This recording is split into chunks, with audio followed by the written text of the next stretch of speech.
I'm running for the U.S. Senate, and this is my opponent, John Kennedy. He used to be a Democrat that talked like this.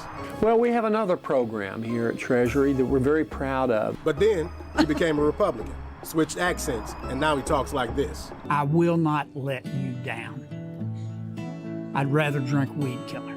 Oh, and by the way, now he's good buddies with this guy.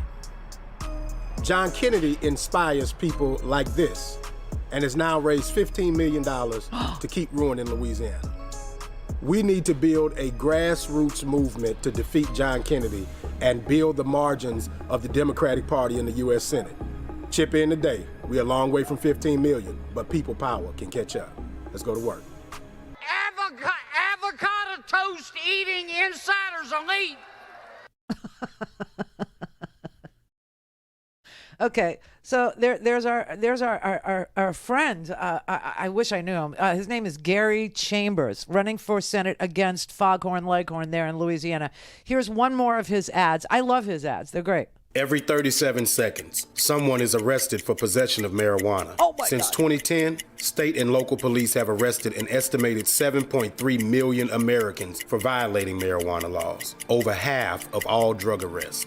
Black people are 4 times more likely to be arrested for marijuana laws than white people. States waste $3.7 billion enforcing marijuana laws every year. Most of the people police are arresting aren't dealers, but rather people with small amounts of pot, just like me. I'm Gary Chambers, and I'm running for the U.S. Senate, and I approve this message. Now, where are my audience members who say that if so-and-so would run on the legalization of marijuana, they would win, or I would support them, or I would give them money, or I would help them, or I would volunteer for their campaign? Where are those audience members? Because Gary Chambers, who's running for Senate in Louisiana against Foghorn Leghorn over there, avocado eating toast. I mean, he's such a front-running phony, this guy. This Senator Kennedy. I mean, every time he's on a Sunday show, he makes news for saying some damn ham-handed, backward, racist, undergirding of democracy comments, something, right? He's a horror show, this guy. Okay? I mean, he sits there and he asks Supreme Court nominees, so who does your laundry? Because they're women. I mean, it's sick. He's a sick, sad sack. But anyway, here's Gary Chambers smoking a giant blunt in his official campaign ads, giving you the statistics on how much freaking money is wasted prosecuting marijuana, small amounts of marijuana crimes in this country. It's Chambers for Louisiana. I believe that's his website. And then, of course, this is the latest one, and I got to just give it one more spin because this one just blows my mind. This guy is so blunt and so honest and so upfront about his positions, okay? And he's here on this ad burning a Confederate freaking flag in Louisiana, running for the Senate. I love it. They said, we hold these truths to be self-evident, that all men are created equal. But here in Louisiana and all over the South, Jim Crow never really left, and the remnants of the Confederacy remain. In 1873, when a black man named PBS Pinchback won a U.S. Senate race, he was never seated. They claimed election fraud. The attacks against black people, our right to vote, and participate in this democracy are methodical. Gerrymandered districts are a byproduct of the Confederacy. Our system isn't broken. It's designed to do exactly what it's doing, which is producing measurable inequity. 1 in 13 black Americans are deprived of the right to vote. 1 in 9 black Americans do not have health insurance. 1 in 3 black children live in poverty. It's time to burn what remains of the Confederacy down. I do believe the South will rise again, but this time, it'll be on our terms.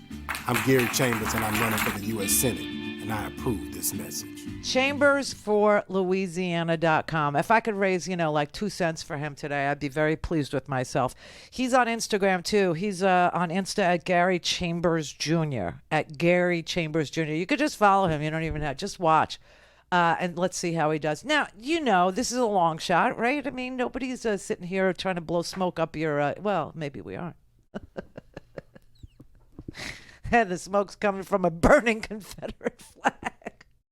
You gotta love this dude. I'm so sorry. You gotta love him. I just think that he has so much guts and integrity to just put himself out there like that. And that's kind of what we say we want.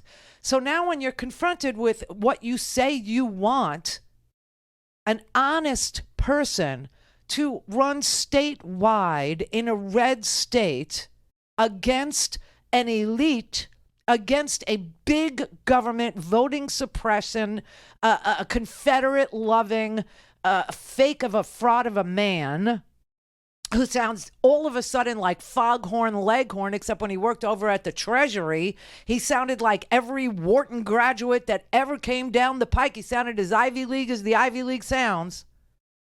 Fake, phony, frauds, all of them. Then give him a minute of your time and have a look and see if he could get your vote. That's all I'm saying. You know, while the Republican Party elevates guys like Youngkin and DeSantis who want to drag us back 50, 60 years, we need more candidates like this guy speaking truth. This guy's great. He is. He's worth a look simply because he puts himself out there in his true self. He presents himself truthfully. He presents himself strong. And he presents his ideas to you and tells you what he's for and backs it up with numbers, with data. How much money we waste on prosecuting low-level marijuana crimes. How many people are duped out of their vote. How the gerrymander works. What Jim Crow does to a state.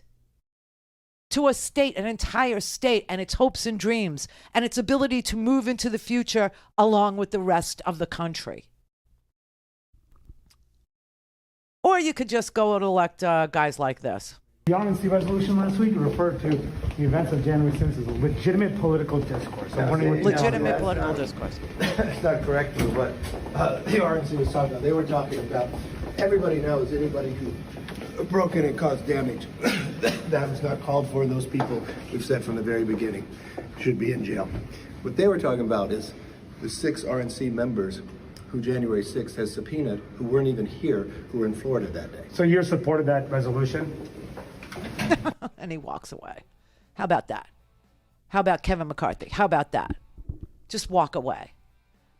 After your party called the violence that we saw, the violence that police officers felt, the violence that caused 5 people to die that day, legitimate political discourse. And now they're parsing. They're, oh, well, you know, we're not talking about the people who did that. We're talking about everybody else. Oh, so are you talking about the people that forged their names as duly elected, duly selected, duly certified electors?